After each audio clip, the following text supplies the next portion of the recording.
स्वागत है आपका आज की मंगलमयी प्रश्नोत्तरी में। जी स्वामी जी। जय श्री राधे। जय श्री राधे। जी महाराज जी, श्राद्ध पक्ष चल रहा है, तो श्राद्ध पक्ष में जैसे ग्रामीणांचलों में एक प्रथा सी चल गई है कि मतलब इस समय देवताओं की पूजा अर्चना करना लोग बंद कर देते हैं। तो जैसे ये पितृ प्रधान तो पूजा है, पर देवताओं की भी तो पूजा करनी चाहिए ना। पितृ भी अपने आप में देवता ही हैं। जी। तो पितृ देवताओं की भी पूजा होती है, इसलिए जब पिंडदान होता है तो पिंडदान में भगवान का भी पिंडदान होता है, तो उसमें भगवान की पूजा तो होती है। जी। संकल्प होगा तो विष्णु विष्णु विष्णु तो बोला ही जाएगा। तो भगवान की पूजा किसी भी काल परिस्थिति में किसी भी समय बंद नहीं करनी चाहिए, बंद नहीं की जानी चाहिए। पितृपक्ष श्राद्ध पक्ष में और पूजा करना चाहिए। इस पक्ष में किया गया अनुष्ठान, पूजा, जप, तप, वो सारा पुण्य पितरों को मिलता है और उनकी सद्गति होती है। कहा जाता है कि इस पितृपक्ष में आपके पास कुछ नहीं है तो दक्षिण दिशा की ओर मुंह करके केवल अपने पितरों के लिए दोनों हाथ उठा के कह दो कि हे पितरों, हमारे पास कुछ नहीं है, और उनकी याद में केवल नेत्रों से 2 आंसू बहा दो तो वो आंसू को ही ग्रहण कर लेते हैं और तृप्त हो जाते हैं। घास उठा के उखाड़ के और गैया को खिला देने से वो घास का पिंड मान लिया जाता है कि घास का पिंड आपने गैया को खिला दिया तो उस पुण्य से पितरों की गति हो जाती है। कुछ ना होने पर ये बात भी है, और है तो आप बढ़िया तिल के बाद वो बनाइए पिंड, और बढ़िया जौ के तिल के पिंड बना के और दान कीजिए, पिंड दान कीजिए, अन्नदान कीजिए। सब भगवान की पूजा किसी भी काल परिस्थिति में ईश्वर की पूजा बंद नहीं होती। चूँकि हमारे मन में चल रहा था, चूँकि आपको इस समय पूरा विश्व सुन रहा है, तो आपके माध्यम से ये जानकारी जन जन में व्याप्त हो गई। और महाराज जी, श्राद्ध पक्ष में श्रीमद् भागवत महापुराण का फल विशेष रूप से क्या हो जाता है? कहते हैं गया श्राद्ध सतेनापि मुक्तिर्मे न भविष्यति। सतेनापिर मुक्तिर्मे न भविष्यति। यदि गया, जैसे गौकर्ण जी ने गया श्राद्ध तो धुंधकारी का किया, पिंडदान किया, पर चूंकि उनने नाम गोत्र गलत लिया था, क्योंकि उन्हें ये लगा कि ये मेरा भाई है, जबकि वो बहन का था।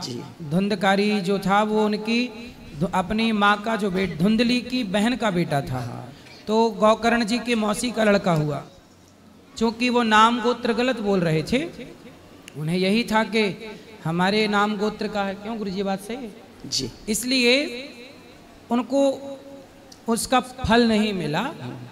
फिर भी गया श्राद्ध करने के बाद भी किसी की सदगति में कोई बाधा हो तो भागवत सुनने के बाद उसकी सदगति निश्चित है। क्योंकि भागवत कितना भी बड़ा पापी कोई ना, भागवत जी में लिखा ये मानवः पाप कृतस्तु सर्वदा सदा दुराचारणता विमार्ग गाहा क्रोधाग्नि दग्धः कुटिलाश्च कामिनः सप्ताह यज्ञेन कलौ पुनन्तिते। कितना भी बड़ा पापी हो उत्तर ही जाएगा भागवत के अनुष्ठान से। जी सादर जय श्री राम जी। गुरु जी के चरणों में सादर नमन जी। गौरी गोपाल भगवान की जय जी। हम लोग छत्तीसगढ़ से हैं। मेरे सामने में 2 जो बैठे हैं, राजा राम कौशिक और रामेश्वरी कौशिक, इनके कोई संतान नहीं हैं। अच्छा। और अभी तक के 9 भागवत ये लोग सुन चुके हैं जी। अभी 31 अगस्त से 6 सितंबर तक हरिद्वार में कथा सुन के आपके शरण में आए हैं। इनका एक ही निवेदन है कि हमारे आगामी जो जीवन है वृंदावन में हम लोग वास करेंगे और आपकी छत्र छाया में कोई सेवा करेंगे। बिल्कुल, हमारे लायक जो सेवा हो आप बताइए। ये बोलेंगे? बोलिए बोलिए, बात करनी है तो कर लीजिए।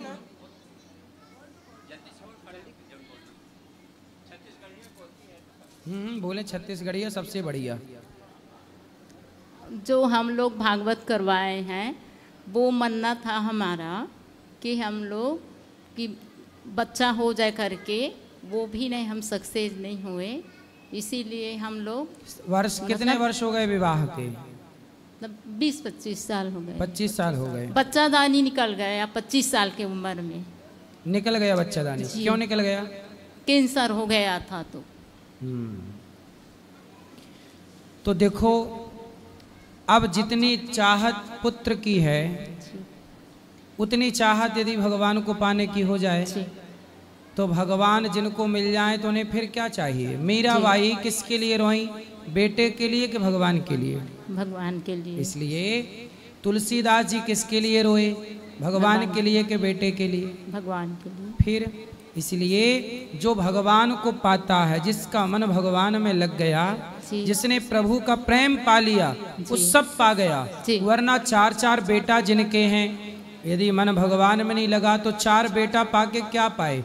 बहुत सारी वृद्ध माताएं ऐसी हैं जिनके 4-4 बेटा हैं और वो रोटी नहीं देते, और वो माताएं आज गौरी गोपाल में रह रही हैं। तो बेटे हैं तो सही 4-4, पर बुढ़ापे में एक रोटी का सहारा नहीं है। तो ऐसे बेटे ईश्वर ने आपको पुत्र नहीं दिया, इसके पीछे कोई कारण रहा होगा। कारण क्या था? शायद आपको बेटा मिलता और उस बेटे को पाने के बाद आपको बहुत कष्ट उठाना पड़ता, शायद आपको घर का त्याग करना पड़ता, शायद कुछ भी हो सकता था। इसलिए ईश्वर ने आपको बहुत बड़े संकट से बचा लिया।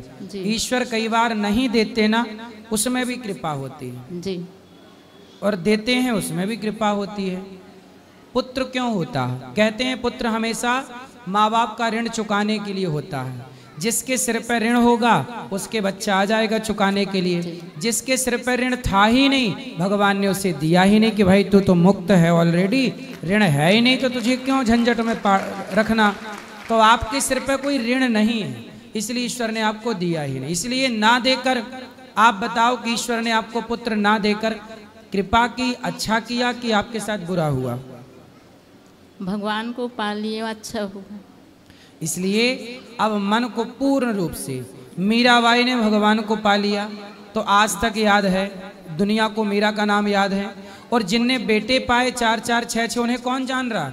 आपके पड़ोस में किसी के 4 बेटे हैं, किसी के 10 बेटे हैं, कौन जान रहा उन्हें? बगल की गली वाला नहीं जानता। लेकिन जो भगवान को पा लेता है उसे दुनिया जान जाती है। और यही जीवन की सार्थकता। आपके घर में, आपके आसपास किसानी होती है? किसानी, हाँ खेती होती है? हाँ। लोग खेत में गेहूं बोते हैं, धान बोते हैं। छत्तीसगढ़ में तो धान बहुत होती है। तो धान जब बोते हैं, गेहूं भी होती होगी, गेहूं होती है आपके क्षेत्र में? गेहूं जब बोते हैं ना, तो किसान गेहूं तो बोता है, तो उसे गेहूं तो मिलती ही मिलती है, पर भूसा फ्री में मिल जाता है। मिलता है कि नहीं? जी। भूसा पाने के लिए कोई किसान गेहूं नहीं बोता, गेहूं बोता है गेहूं पाने के लिए, पर भूसा फ्री में मिलता है। उसी तरह ये जीवन मिला है भगवान को पाने के लिए। ये बेटा बेटी मान सम्मान तो भूसे की तरह है, मिल जाए तो ठीक है, नहीं मिले तो कोई बात नहीं। बहुत संत हुए हैं, बहुत लोग हुए हैं जिनके बेटा नहीं हुआ और उन्होंने भगवान में मन लगा के अपना कल्याण कर लोगे तो आपका जीवन आना सार्थक होगा। आपन कल्याण नहीं कर पाओ तो फिर 4 बच्चे पालो आप, वो कल्याण हुआ नहीं तो 4 बच्चे पाके भी क्या करोगे? दुर्लभो मानसो देहो देहि नाम क्षण भंगुरा। बड़े भाग्य मानुष तन पावा, शरीर बड़े भाग्य से मिला है। अब पूर्ण रूप से वासना हटा दीजिए, पुत्र की कामना हटा दीजिए। किसकी कामना रखेंगे? भगवान। केवल एक भगवान की सेवा। हमें हमको और कछु ना चाहिए, बस राधा कृष्ण मिलई दे। एक भगवान। नरसिंह जी की बेटी ने नरसिंह जी से कहा कि तेरा सांवरा तो झूठा है, देखो मायरा भरने नहीं आया। तो नरसिंह जी बोले जो सांवल सा नहीं आसी, तो नरसिंह लो गुण गासी। एस बाई, नानी बाई को डांट रहे हैं अपनी बेटी को, सुन भाई, यदि मेरा सांवरा नहीं आया तो कोई बात नहीं, मैं उसकी भक्ति इसलिए थोड़ी करता हूं कि वो मेरी बेटी के मायरा भरने आए। वो आए ना आए फिर भी मैं उसका चिंतन करना नहीं छोड़ूंगा। वो बेटा दे या ना दे फिर भी मैं उसका चिंतन करना नहीं छोड़ू। यही प्रेम है, इसी से कल्याण होगा। ये ना वो हरिद्वार से आए हैं, तब से ये यहीं रहने चाहते हैं। रहो, अच्छा है, रहो, सेवा करो। तो कुछ सेवा दे दो इसको। हाँ, तो अभी ऊपर कार्यालय में बात कर लेना जी। और किसका प्रश्न है? अभी आपको बात करनी है? अभी श्री हरिवंश गुरु जी। अभी आएगा माइक जी। श्री हरिवंश। श्री हरिवंश। गुरु जी, मेरे कुछ प्रश्न हैं, जैसे कि राष्ट्र के ऊपर और अपने अध्यात्म के ऊपर भी। एक तो मेरा खुद के लिए प्रश्न है कि मुझे ये समझ नहीं आ रहा कि मतलब मैं किसे पूजूं, मतलब जो एक होता है ना पर्टिकुलर किसी एक को लेकर चलना, ऐसा नहीं समझ आ रहा मुझे खुद को। आप किसको पूजते हैं अभी? अभी वैसे तो मैं सभी देवी देवताओं को मानता हूँ, पर जैसे हमारी कुल देवी हैं काली माता, और मैं बचपन से वैसे मैं 5-6 साल की उम्र से ही हनुमान चालीसा का पाठ करता था, और भगवान राम में भी मेरी बड़ी आस्था है, बांके बिहारी में भी बड़ी आस्था है। जब भी मैं वहाँ, जैसे मैं राम मंदिर गया या आज बांके बिहारी मंदिर गया, तो वहाँ जाते ही मतलब मुझे इतना, मेरे आँखों में इतना ज़्यादा आंसू, रोना आ जाता है, कुछ कहना नहीं।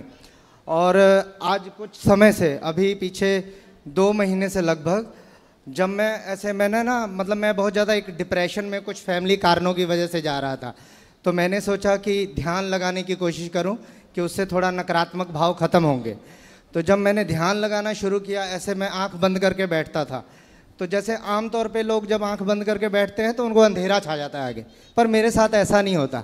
जब मैं आंख बंद करता हूँ ना, तो मैं मतलब जैसे ब्रह्मांड दिखता है मुझे, ऐसे लगता है कि मैं कहाँ, क्षीर सागर, भगवान विष्णु दिखते हैं कि माता। आपका ध्यान सही है। हाँ जी। और ऐसा है कि देखो, कंफ्यूज ना होइए। और देवता चित्त न धरई, हनुमत से ही सर्व सुख करई। तो देवताओं को चित्त में रखना नहीं चाहिए, हाँ जी। भगवान को चित्त में रखना चाहिए। देवता अलग होते हैं, भगवान अलग होते हैं। देवता कितने हैं? 33 कोटि। हाँ जी। और भगवान कितने हैं? भगवान तो एक ही है। एक है, एको ब्रह्म द्वितीयो नास्ति, ईश्वर हाँ जी। एक है जी। तो उस एक का नाम ही नारायण है जी। वह नारायण, जब प्रहलाद पर संकट आया तो हमारे भगवान श्रीमन नारायण प्रहलाद के लिए नरसिंह बन गए। जी। फिर त्रेता युग आया, रावण का अत्याचार बढ़ा, तो हमारे भगवान नारायण रावण जैसे पापियों को मारने और धर्म की स्थापना करने, मर्यादा की स्थापना करने के लिए हमारे नारायण त्रेता में राम बन गए। फिर द्वापर आया, कंस का पाप बढ़ा, गीता को प्रकट करनी थी, तो भगवान श्रीमन नारायण द्वापर में कृष्ण बन के प्रकट हो गए। कलयुग आया, कलयुग के आखिरी में हमारे नारायण भगवान श्रीमन नारायण कल की अवतार लेके प्रकट होंगे। समुद्र मंथन हुआ, पहाड़ धंसने लगा, तो हमारे भगवान नारायण कछुआ बन के प्रकट हो गए, पहाड़ को धारण कर लिया। भगवान को लगा कि राजा बलि पर कृपा करनी है, तो राजा बलि के लिए वामन भगवान नारायण बन गए। तो भगवान नारायण के अनेक रूप रूपाय विष्णवे प्रभु विष्णवे, भगवान के अनेक नाम, अनेक रूप, अनेक लीलाएं हैं। कंफ्यूज ना होइए, चाहे राम राम कहो, कृष्ण कृष्ण कहो, नरसिंह कहो, सबका मतलब एक ही है। एक है। रही बात हनुमान जी की, तो हनुमान जी ने जब छाती फाड़ी तो कौन बैठा था भीतर? भगवान राम और माता सीता। राम। तो राम कौन है? नारायण। तो शंकर जी कौन है? सॉरी, हनुमान जी कौन है? शंकर जी। शंकर जी भी सदा भगवान श्रीमन नारायण का ध्यान करते रहते। जी जी। तो हरि हरि और न भेदा, और गुरुजी हरि जैसे हर में कोई भेद ना मानो, राम कृष्ण में कोई भेद ना मानो। क्या समझ में आया? पहले बताओ, कंफर्म कराओ, क्या समझे? यही समझ में आया जी कि हरि जो विष्णु नारायण है वो ही सब कुछ है। हाँ, अब कंफ्यूज नहीं होगे? नहीं जी, अब नहीं अब कंफ्यूज। क्या जपोगे? नारायण नारायण श्रीमन नारायण। और गुरुजी जैसे कि ना मैं एक दिन ऐसे बोलो एक बार श्रीमन नारायण। श्रीमन नारायण। ठीक है। गुरुजी एक दिन मैं जैसे ध्यान में बैठा था ना, तो मुझे मतलब जो आभास हुआ बैठे ऐसे, मतलब जब मैं आंख बंद करता हूँ, जैसे अभी मैं अभी बंद कर लूँ ना, तो तुरंत ही मुझे सब कुछ दिखने लग जाता है। तो ऐसा हुआ कि जैसे मैंने माँ काली का रौद्र रूप देखा, और उनका रौद्र रूप चल रहा था, और इसी में मैं उसको देख के डरने लग गया, मुझे कंपन होने लग गई मेरे शरीर में। ठीक है। और इसी के साथ तुरंत थोड़ी देर में ही उनके रौद्र रूप के आगे चारों तरफ मयूर पंख मुझे नजर आने लगे, और उससे फिर मुझे शीतलता मिली। और फिर माँ ने मुझे कहा कि मेरा मंदिर बनवाओ, ऐसा उन्होंने कहा। ठीक है, तो आप सामर्थ्यवान बने तो एक मंदिर छोटा सा बनवा के पूजा करिए। मंदिर का मतलब है कि ईंट पत्थर का मंदिर नहीं, अपने मन को ही मंदिर बनाओ। ये भी इशारा है कि मन को मंदिर बनाओ। ईंट पत्थर का मंदिर ही नहीं होता, मन को भी तो हम पवित्र करके मंदिर बना सकते हैं। और गुरुजी एक सवाल मैं राष्ट्र के लिए पूछना चाहता हूं। पहले जो समझ में आई, मन क्या है? मन मंदिर है। मन मंदिर है। मन नाला भी है। हाँ, अगर गलत जिसका मन गलत जा रहा है वो मन नाला है। जी जी। और जिसका मन भगवान में लगा है उसका मन ही मंदिर है, और उसी मन मंदिर में भगवान प्रकट हो जाते हैं। जी जी। अब आगे एक राष्ट्र के लिए सवाल है मेरा जैसे कि हम जब भी अपने धार्मिक स्थलों पर जाते हैं, पिछले साल अभी भगवान की ऐसी कृपा हुई कि पिछले वर्ष मेरी जब से शादी हुई है, मैंने बहुत सारे तीर्थों के मुझे दर्शन लाभ हुए। तो सबसे पहले शादी के तुरंत बाद हम गए बाबा विश्वनाथ बनारस में। तो जब हम वहाँ पर गए तो हमने देखा, जैसे कि सुना तो हुआ था और जैसे सोशल मीडिया के द्वारा देखा भी हुआ था कि देखा कि नीचे भवन है, भगवान का मंदिर है, ऊपर गुंबद है वो इस्लाम का। और फिर इसके बाद जैसे राम मंदिर का तो हम सब जानते ही हैं, अभी फैसला आया और राम मंदिर भी बना। और आज यहाँ भी जब मैं मथुरा में श्री कृष्ण जन्मभूमि पर गया तो वहाँ भी हमने देखा कि नीचे मंदिर है और ऊपर वो मकबरा सा बना हुआ है। तो मतलब और जहाँ भी हम जब भी अपने धार्मिक स्थलों में जाते हैं, हिंदू धर्म के किसी भी धार्मिक स्थल में जब हम सब लोग जाते हैं तो हमें ऐसा वहाँ पर जाके ना थोड़ा सा हीन भावना आ जाता है। वो हीन भावना अपने धर्म की वजह से नहीं आता, धर्म की वजह से तो हमें गर्व होता है, अपने पूर्वजों पे भी गर्व होता है, लेकिन आज की जो समाज में जैसा स्थिति है हिंदुओं का, उस वजह से हीन भावना आता है कि 100 करोड़ से ऊपर की आबादी हमारे विश्व भर में होते हुए भी सारे हिंदू समाज की, और हमारी ये दुर्गति है कि हम अपने मंदिरों की सुरक्षा के लिए हमें सुरक्षा बल की तैनाती करनी पड़ती है। जबकि यही जब हम देश के और भी देश दुनिया में और भी जितने भी धार्मिक स्थल हैं अलग अलग धर्मों के, छोटे से अगर एक सिख धर्म का उदाहरण आप ले लीजिए, हम में से ही निकला है और 2% के करीब उनकी आबादी है पूरे देश दुनिया में। अगर वहाँ आप जाओ तो वहाँ भी उनको भी इस चीज़ की ज़रूरत नहीं पड़ती कि उनके धार्मिक स्थलों की सुरक्षाकर्मी कर रहे हों। वो अगर करते भी है तो उनके खुद के लोग करते हैं। लेकिन हमारी ऐसी स्थिति है, हमारे संस्कृति में ऐसी स्थिति है, हम लोग भीरू या कायर या मैं कहूँ तो नपुंसक भी कह सकता हूँ कि हम हो चुके हैं कि हमारे धार्मिक स्थलों की सुरक्षा कर्मियों से करवानी पड़ती है, और हम वो अपनी चीज़ें ही हम लेने के लिए कोर्ट से लड़ रहे हैं, 500-500 साल तक लड़ रहे हैं। ठीक है, आपकी चिंता है, पर अब क्या है, ये देश ना एक संविधान है, एक सिस्टम है, तो उसको फॉलो कर रहे हैं कि लड़ाई झगड़ा ना हो, खून ना बहे और हमारे अधिकार हमें मिल जाए, उनके अधिकार उनको मिले। जहाँ मंदिर हैं वो मंदिर की भूमि हमें मिल जाए, जो उनका है वो उन्हें मिले। तो अब शांति से काम हो रहा है। पहले तलवारों के बल पे काम हुआ, गर्दन काट काट के पहले लहू बहा बहा के मंदिर तोड़े गए और मस्जिदें बनाई गईं। अब की सरकार चाहती है कि लहू ना बहे, खून ना बहे और शांति से कोर्ट कचहरी के द्वारा ही निर्णय हो जाए। अब राम मंदिर बना, किसी का खून नहीं बहा। 500 साल तक जिस लड़ाई को सनातनी लड़ते रहे, भूमि भी आ गई, मंदिर भी बन गया। सब्र रखेंगे, सनातन अपना मजबूती से आगे बढ़ता रहेगा। तो बिना हम सनातन, यही तो सनातन की सुंदरता है कि हम जीत भी जाते हैं और खून भी नहीं बहता। जी जी।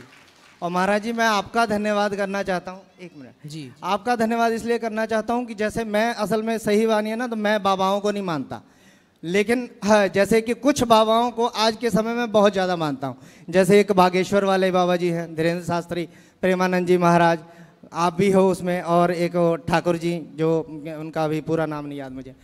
तो वो इसलिए वो मानने का एक कारण भी है। एक ये कि दान तो सभी लेते हैं। जैसे हमारे देश में लाखों मंदिर मठ होंगे, बड़े बड़े संत हैं, तोंद निकाल के बैठे हैं, लेकिन उनमें से कोई दान तो सब ले रहे हैं लेकिन उसका इस्तेमाल नहीं करते। लेकिन आप जैसे कुछ संत हैं जो उनका इस्तेमाल भी कर रहे हैं। और सबसे जो बड़ी बात, आप लोग समाज को एक शिक्षा भी देते हो। जैसे अभी आपके पीछे तो बहुत सारे न्यूज़ रिपोर्टर आपके पीछे पड़ गए थे, क्योंकि आपने माताओं बहनों के लिए जो भी अच्छी बातें ही बताई थी आपने। समाज में जो भी मेरी पत्नी है, मेरे पड़ोस में जितने भी औरतें हैं, वो सब आपकी तारीफ़ ही कर रहे थे कि महाराज ने बहुत अच्छा किया। और मैंने देखा भी, जितने भी अच्छी औरतें थी वो सब समर्थन में ही थी आपके। जो गंदगी थी उनके ऊपर ही कीचड़ आके लगा, सही निशाने पे लगा आपका तीर जो भी था। श्रीमन नारायण। बिल्कुल, जय श्रीमन नारायण। राधे राधे गुरुजी। जी गुरुजी, मैं हरियाणा से आई हूँ। बोलो बेटा। करनाल लगता है और ससुराल रायसन है जी, लेकिन मेरा पति मुझे बहुत मारता है। पति मारते हैं? हाँ जी। कहाँ से हो आप? करनाल? हाँ जी, जिला करनाल, गांव रायसन। रायसन। मुझे पी के बहुत मारता है और मेरे 2 लड़के हैं जो वहीं पे रह गए। तो आप यहाँ आ गए?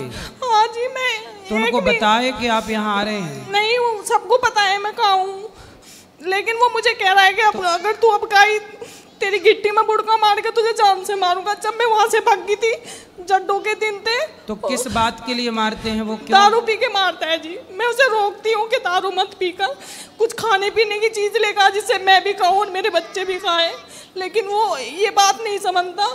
बस मुझे रात को 2 बजे के बाद मुझे बहुत मारता है और पिटबुल का कुत्ता बांध रखा था, वो खोल देता था जिससे कोई मोहल्ले पड़ोस का मुझे छुटवाने भी ना आए। पिटबुल का कुत्ता था जी, 8,000 का लिया था उसने, गंजा बेचा, उसमें भी मैंने उसका सपोर्ट करा क्योंकि मेरा धर्म था अपने पति की रक्षा करना, लेकिन उसने मुझे बहुत मारा जी। मैं जड्डों में भाग आई थी, मेरे सिर में कैंची मार रखी थी, खुन्ना खाई, और एक बामनी ने मुझे अपनी टूटी हुई चप्पल दी और मेरे पे ना कपड़े थे ना कुछ था। मैं बड़ी मुश्किल से अपने घरों आई भाग के रात तो को। उनके जो आपके सास ससुर हैं वो नहीं डांटते, उसे रोकते? उसने अपनी माँ को भी मारा, बाप तो मर गया उसका, वे 2 भाई हैं, एक बहन है उसके। तो उसके भाई लोग समझाते नहीं है? नहीं, वो सबको मारता है। उसने अपना भाई भौजी काट रखे थे, वो वहाँ पे पृथ्वीराज चौहान की मूर्ति के नीचे किराए पे रह रहा है। बहुत बुरा है जी, बहुत मारता है मुझे। मेरे दोनों लड़के वहीं रह गए। तो बच्चों को भी मारता है? मेरा के तो मारता था, पीछे पता नहीं, बहुत बुरा है। तो आपके बच्चे कितने बड़े हैं? एक 8 साल का होगा, एक 6 साल का। उसका नाम हनी और सहजप्रीत है। तो आप छोटे छोटे बच्चों को छोड़ के आ गए हैं? अब गुरुजी मैं क्या करती, जब मेरे सिर में कैंची बाढ़ रखकर पीछे से वो पत्थर टैल का काम करता है और ग्राइंडर मशीन लियो फिर रहा, कह रहा है कि तेरे टुकड़े करूंगा, और कच्ची लैटरिन थी, कह रहा इसमें दाब दूंगा, कह दूंगा किसी की गैल भाग गई। अब बताओ मैं क्या करती रात को। तो आपके माँ बाप को बताया आपने? मेरे पापा थे सपोर्ट में, लेकिन वे भी रक्षाबंधन वाले दिन मर गए। मम्मी सपोर्ट नहीं करती, भाई भी सुनते नहीं मेरी। भाई सपोर्ट नहीं करते? नहीं जी, 1 साल होगा उनके पास आए हुए मुझे हरियाणा। तो बताओ मैं आपकी क्या सेवा करूं? गुरुजी बस वीडियो के माध्यम से यही कह रही कि जो मेरी वो वीडियो देख के ऐसा उसे करना नहीं चाहिए। पहले तो उन्होंने झोली पला के मांगा था मुझे, कह रहे 50 गज का प्लाट देंगे, ये देंगे। वहां जाके जो उन्होंने मुझे एक गुंटी और पंजेब चढ़ाई थी 12 तोले की, वो भी खोस ली।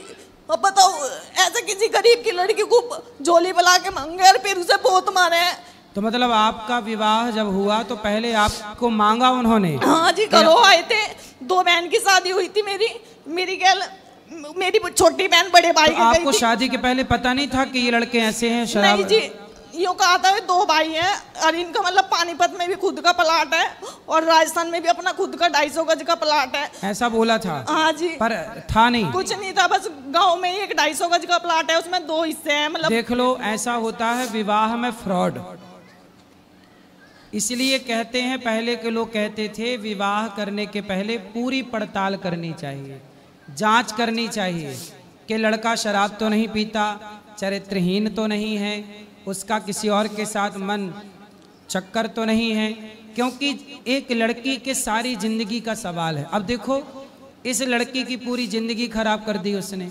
झूठ बोल के विवाह कर लिया कि मेरे पास ये है, ये है, ये है, और अब देखो शराब पी के कैंची से मारने का प्रयास कर रहा है। मुझे मूंद के चला गया कमरे में और ठेके पे से दारू लेकर आया, कह रहा है 2 घूंट भर, अगर नहीं भरेगी तो तुझे मारूंगा। मैंने पी नहीं तो मेरे कैंची मार दी। तो आपको भी शराब बोलता? हाँ जी, पीने मुझे का? शराब पीवाता था। उसी दिन भी आई थी जिस दिन उसने मुझे कैंची मारी, कह रहा पी, नहीं पिएगी तो तुझे मारूंगा और कह दूंगा किसी की गैल भागी, और यहाँ कोई नहीं तेरे बारे में जांच पड़ताल करने का, क्योंकि पिटबिल का कुत्ता है, कोई नहीं बढ़ सकता। सोचिए किस तरह से प्रताड़ित कर रहा है वो व्यक्ति, और ये बहन किस तरह से दुखी है।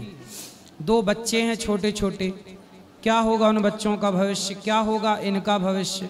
अब इनका साथ ना इनकी माँ देने को तैयार, ना भाई देने को तैयार, ना समाज, कोई क्या करे भाई। पति ही साथ देगा। एक काम करो, उसको ला सकते हैं या हम समझाएंगे उसको? बिल्कुल नहीं आने का जी, वो अपनी अपनी चलावे, हरियाणा वाले किसी की नहीं सुनते, अपनी अपनी चलावे। आपकी कथा सुन के, जैसे आपकी कथा चलती थी टीवी में, आप जैसे 1-2 बार कह देते थे कि भाई आधी लड़कियों का घर माँ की वजह से बिगड़ा है, वो इतनी बात सुन के मुझे ही मारता था, कहता था तेरी माँ भी ऐसा करती है, जिसमें मेरी माँ ने कभी भी मुझे कोई गलत शिक्षा नहीं दी, ना मेरी माँ कभी फोन करे थी। जब भी मैं अपनी माँ से बात करती थी, लैटरिन में लुक के बात करती थी, क्योंकि वो मुझे मेरी माँ से बात ही नहीं करने देता था।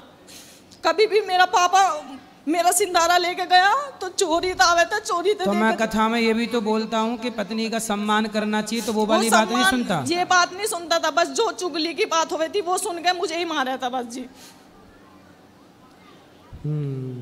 तो बस भगवान से यही प्रार्थना है कि आप अच्छे से रहें। बस गुरुजी मुझे मेरे बच्चे चाहिए दो, तो वो तो मिल जाएंगे। वो देने का नहीं, उनके बिना मैं मच्छी की तरह तड़प रही। नहीं तो वो क्यों नहीं दे, वो क्यों नहीं दे रहा है? कह रहा कि तू अपने घर से लेकर आई थी, वो मुझे मेरे बच्चे दे दे। तो उसको बोलना तू अपने बाप के घर से ले आया था। मेरे बिना बता बच्चे हो जाते वहाँ, मेरे बच्चे दुआ दो मुझे, बस मुझे मेरे लड़के चाहिए दोनों। उसको आपने बोला नहीं कि भाई तू भी तो लाया नहीं था ना, मैं लाई थी? कह रहा कहीं नहीं मैं देने का, मेरे आए पर मुझे मेरे दोनों बच्चे चाहिए। तो आप ना उसको समझाओ, नहीं समझे तो फिर पुलिस की सहायता लो। वहाँ की पुलिस भी बेकार है जी। गांव का सरपंच है, संदीप सरपंच है, वो भी उसकी पावर में है क्योंकि वो उनके कुनबे का ही सरपंच है, वो भी नहीं सुनता सर। पुलिस जैसे आती थी तो कह देता था इनका तो डेली का ड्रामा है, वो बाहर से बाहर ही पुलिस को भेज देता, वो भी नहीं सुनता। एक ही सरपंच बना संदीप, वो भी नहीं सुनता सर, बेकार सरपंच है वहाँ के। हमारे इधर के प्रधान तो भाग के सुनते हैं, उधर के सरपंच भी बेकार होते हैं सर। इस सरपंच का मैटर नहीं है ना ये, पुलिस आती थी वो सर बाहर से बाहर ही भगा देता था, कह देता था इनका तो कुत्ता बन रहा है पिटबुल का, तुम कहाँ जरबेने में फंस रहे हो, चले जाओ अपने। वो बाहर से बाहर ही भेज देता। तो पुलिस में भी आप थाने के ऊपर भी तो शिकायत कर सकते हैं, एसडीएम को करिए। करनाल जो बड़ा डीएसपी वो लगती है उसमें भी गई मैं, वहाँ भी मेरी कोई सुनाई नहीं हुई जी। कह रहे घर का मैटर है, अपना बैठ के सुलझा लो।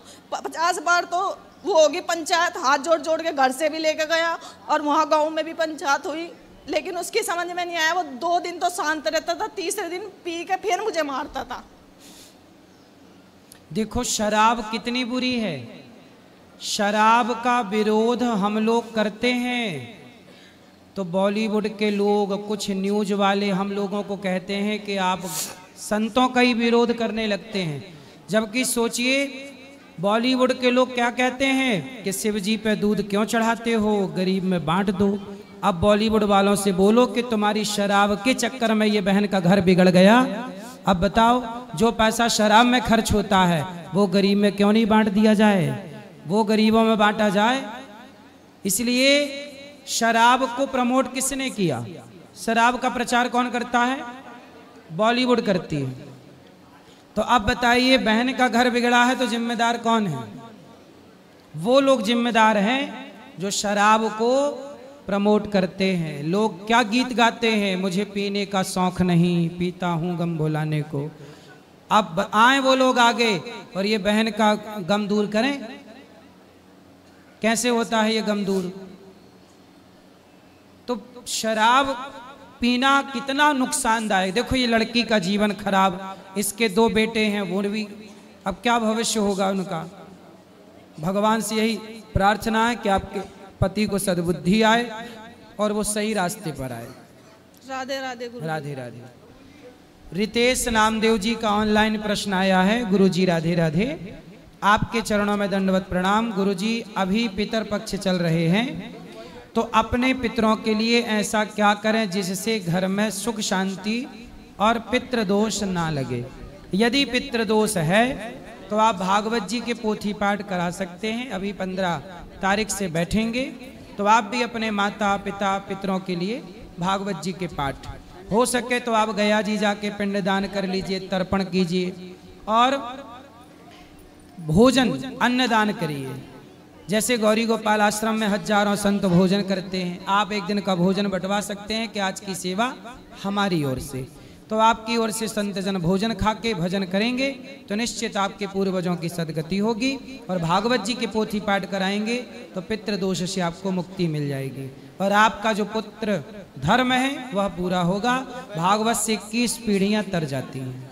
जी राधे राधे गुरु जी। जी ये हमारी धर्मपत्नी को गुस्सा बहुत जल्दी आ जाती है, हर बात पे गुस्सा आती है। तो आप पे गुस्सा आता है? हाँ, कोई बात कहे तो हर बात पे गुस्सा आ जाती है। तो आप कुछ कहा ही मत करो ना। अरे कुछ तो बताएं, बोलेंगे नहीं, कुछ तो बताएंगे। तो कुछ भी बोलते हो तो गुस्सा आता है। और ये कंजूसी बहुत कर जाती हैं, किसी को खिलाने पिलाने, जो आप बात आ रहे थे आज भागवत में कि किसी को दान कर दो, तो ये कंजूसी कर जाती हैं। अच्छा हाँ जी, इसी बात को गुस्सा कर जाती हैं। कंजूस हैं? हाँ, बात करा कंजूस मैया से।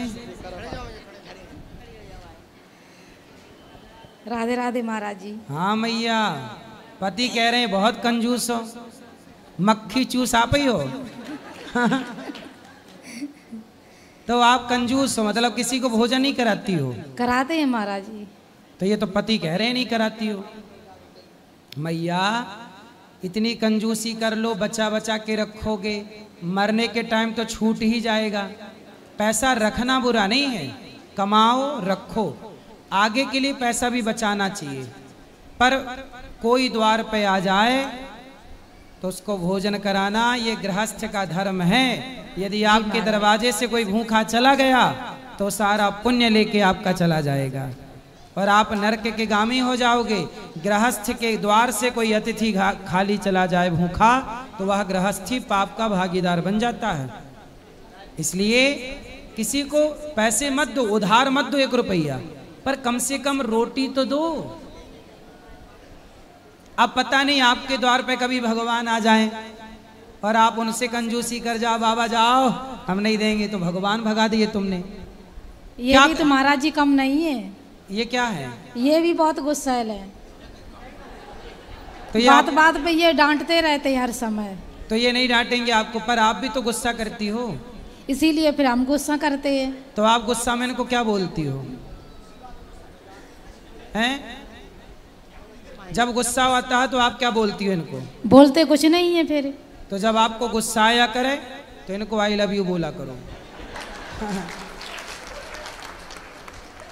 बोलते कुछ नहीं, बस इन्हें फिर दिमाग खराब करते रहते, फिर अंदर ही अंदर घुटते रहते, क्या करें। तो हम बता तो रहे हैं जब गुस्सा आए तो आपको क्या बोलना है, और आपको बात कराओ इनसे। आपको गुस्सा आए तो क्या बोलोगे? I love you. हाँ अब गुस्सा आए तो एक दूसरे को महाराज जी बोलते रहते हैं, हाँ। हंस के बात करते हैं, ये गुस्सा हो जाएंगे हंसेंगे नहीं बिल्कुल, हम हंस के बात करते रहते। पूछो महाराज जी। तो ये हंसते हैं, आप नहीं हंसती हो मैया? नहीं। क्यों नहीं हंसती हो? पैसा लगता है ना। बाटा मेरे को हंसी नहीं आती महाराज जी। मतलब आप हंसती ही नहीं हो? नहीं। तो ऐसा क्यों कि हंसती नहीं हो? अंदर से बस टेंशन बाजी हो जाती है। तो कौन देता है टेंशन? यही देते हैं। मैया जिंदगी मिली है। अच्छा ये बताओ, आपके क्षेत्र में कुत्ते को आपने हंसते देखा? कुत्ता, आपके क्षेत्र के कुत्ते हंसते हैं? बोलो। नहीं। बिल्ली? नहीं। चिड़िया? नहीं। भैंस? बकरी? कोई हंसता है? नहीं। भगवान ने 84 लाख योनियों में केवल आपको, मनुष्य को ही हंसने मुस्कुराने का मौका दिया है। ये जीवन पाके ना हंसे तो मैया कब हंसोगी? बोलो घी, बोलो घी। महाराज जी बाटा में फिर हंसी नहीं आती है। अरे अब हंसो, बोलो घी। ही। देखो आपने मंजन भी किया, दांत आपके ठीक ठीक दिख रहे हैं। थोड़ा हंसा करिए, थोड़ा खुश रहा करिए। ऐसे सोच सोच के एक दिन मर जाओगी, तो सोच सोच के मर जाओ, इससे अच्छा थोड़ा हंसो। भगवान की भक्ति करती हो? जी। क्या जी? क्या जी? ये भागवत सुनते हैं। भागवत सुना करो। और चिंता किस बात की ये बताओ, चलो बताओ चिंता क्या है? ये बात बात पे ताने मारते हैं, फिर मेरे को फिर ऐसी गुस्सा आती, मर ही जा महाराज जी। तो आपने मरने का प्रयास किया? नहीं। नहीं। फिर तो क्या ताने मारते हैं? एक बात है ना तो 4 बार बोलते हैं, फिर मेरे गुस्सा आती है। क्या बोलते हैं 4 बार? कोई बात भाई है, कोई काम नहीं किया तो क्यों नहीं किया? तो आप क्यों, आप भी कर लिया करो काम, भैया से बात कराओ। तो हम तो महाराज जी करते हैं, हम तो करते चुपचाप करते रहते हैं, हम नहीं फिर बोलते। तो आप इनको क्यों बोलते हो? आप ही तो टेंशन देते हो इनको। ये महाराज इनका काम तो यही करेंगे ना। क्या? खाना पीना तो यही करेंगे ना। तो कभी आप भी बना दिया करो। नहीं तो हम भी बना लेते, सच कपड़े भी धो लेते महाराज जी हम तो। हाँ हाँ। तो इनके कपड़े आप धुल लेते हैं? हम आज ने हम कब से कपड़े धोते हैं। तो इनके कपड़े भी आप धुल लेते हैं? हम धो लेते हैं महाराज जी। इतने अच्छे पति कहाँ मिलेंगे? फिर भी तुम नहीं हंस रही हो, तो भगवान भी कंफ्यूज है कौन सा पति लाऊं ढूंढ के तुम्हारे लिए। कैसा चाहिए बताओ? नहीं, ये जो महाराज जी धोते हैं, हम ये नहीं कहते नहीं धोते, जब तबीयत खराब होती तब धोते हैं। तो फिर जब वो आपके बेचारे पति देव कपड़े तक धोते हैं तो आपको ऐसे पति पाके संतुष्टि है कि शिकायत है? ये पति अच्छे हैं, ब्रांडेड हैं कि ऐसी चाइना मॉडल हैं? नहीं, सही है, ब्रांडेड हैं। हाँ। तो ऐसे ही पति चाहिए हर बार कि कोई बदल के कोई प्लान है? बच्चन के बारे में बोलते रहते, ये बच्चन से काम नहीं करा दिया, बच्चा नहीं करते तो क्या क्या महाराज। कितने बड़े बच्चे हैं? बच्चे तो बड़े हैं। तो अब आप दोनों तो खुश रहो बुढ़ापे में। अब पति आपके बहुत अच्छे हैं। पति अच्छे हैं कि नहीं? नहीं महाराज, महाराज तबीयत खराब होने पर सादा भी कपड़े धोते रहते हैं। ये बिजी किसी काम में है तो रोटी बना दो, कपड़े धो लेंगे। आपको क्या शिकायत है इनसे ये बताओ। मेरी ये शिकायत है, ये बार बार मेरे को ताने नहीं मारे। बस अब नहीं मारना, पक्का वादा करो। नहीं मारेंगे, ताने नहीं मारेंगे। पक्का वादा करो। पक्का वादा है, ताने नहीं मारेंगे। अब आप खुश होके दिखाओ इनको। ताने नहीं मारोगे ये ताने मारते तो मेरे फिर गुस्सा आती है, तो हम अब नहीं मारेंगे। नहीं। बोल तो दिया, वृंदावन में आके बोल रहे नहीं मारेंगे। अब इनको हंस के बताओ कि नहीं मारोगे तो हम ऐसे हंसी करेंगे। हंस के दिखाओ, कैसे हंसोगी? इनको देख के हंसो। अरे यहाँ इस तरफ ऐसे हंसते रहना। जब भी ये देखें ऐसे हे ऐसे खुश रहा करो, सोचा ना करो ज्यादा। जिंदगी मिली है, मौत आएगी तो मर भी लेंगे, मौत के पहले मरना क्या। गाए जा मस्ती के तराने, ठंडी आहें भरना क्या। मौत आएगी तो मर भी लेंगे, मौत से पहले मरना क्या। जिंदगी मिली है, बिंदास जी लो। टेंशन में मर ही जाओगे, जल्दी मर जाओगे टेंशन में। तो जल्दी मरना है क्या कि पूरी जिंदगी भगवान ने जो दी है पूरी जीना है? बताओ, जो ईश्वर ने दिया है जीवन वो सही है कि गलत है? ना, सही है महाराज। तो खुश रहो ना। तो अब हंसोगी, पक्का वादा। आप वादा करो इनको कि हम हंसते रहेंगे, मुस्कुराते रहेंगे, हंसते रहेंगे। और आप भी शिकायत ना करना। महाराज जी हम नहीं करेंगे। और कुछ नहीं महाराज। और बच्चे अच्छे हैं? बढ़िया, सही। आप क्या करते हो? हम महाराज जी ऑटो चलाते हैं। हैं? दिल्ली में ऑटो। ऑटो चलाते हो? अच्छा, ऑटो बढ़िया चल रही है? हाँ, सही चल। कितना कमा लेते हो रोज का? उसमें 800, 1000, 1200। 1800 कमा लेते हाँ हो? जी। बच्चे क्या कर रहे हैं? बेटा एक बड़ा बेटा है, अकाउंटिंग का काम करता है, और छोटा 12th कर रखा है, और एक छोटा ये है। 3 है? 3 बेटा है। तो आपने ऑटो चला चला के बच्चों को अच्छा पढ़ा लिखा दिया है। हाँ ठीक, जो बहुत बढ़िया। अच्छा, देखो मेहनत करने वाला, देखो सही दिशा पे काम करने वाला सफल है, जबकि ऑटो चला रहे हैं सफल हैं। शराब पीते हो? नहीं महाराज, कुछ नहीं। शराब नहीं पीते इसलिए सफल है। यदि शराब पीने लग जाते तो कितना भी कमा लेते, बच्चों को अच्छे से पढ़ा भी ना पाते। आज यदि इनके बच्चे सफल हैं तो उसके जिम्मेदार ये स्वयं हैं। अच्छे पिता बन गए ये, जिन्होंने जिम्मेदारी समझी। आज बाप पिता भी कहाँ जिम्मेदारी समझ रहा है, शराब पी के पड़ा है। महाराज में गुटखा वो कुछ नहीं छूते, कुछ नहीं, कभी नहीं। सही है, कुछ नहीं। मतलब मैया को अच्छे पति मिले हैं, ब्रांडेड। धन्यवाद देव। देव धन्यवाद। हाँ। बात कराओ मैया से, धन्यवाद दो। अरे महाराज जी, नहीं कि हम क्या पोल खोले, हम खोलते नहीं, बस इतनी बहुत है। ठीक है, धन्यवाद नहीं देगी लेकिन मैया है, पोल खोलेंगी, धन्यवाद नहीं देंगी। धन्यवाद हो, खुश रहो। हर इंसान में अच्छाई बुराई होती है।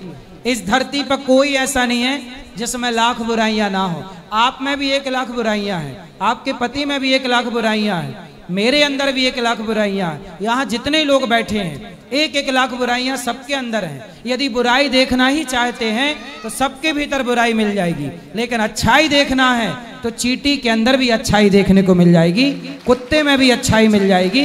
दत्तात्रेय जी ने अच्छाई को देखकर 24 गुरु बना लिए। पृथ्वी, वायु और आकाश, आकाश को गुरु बनाया, पृथ्वी को गुरु बनाया, सबको गुरु बना लिया। अच्छाई, अच्छा ये बताओ, सबके अंदर अच्छाई बुराई होती है कि नहीं? जी होती है। मेरे अंदर भी लाख बुराई और लाख अच्छाई हो सकती है।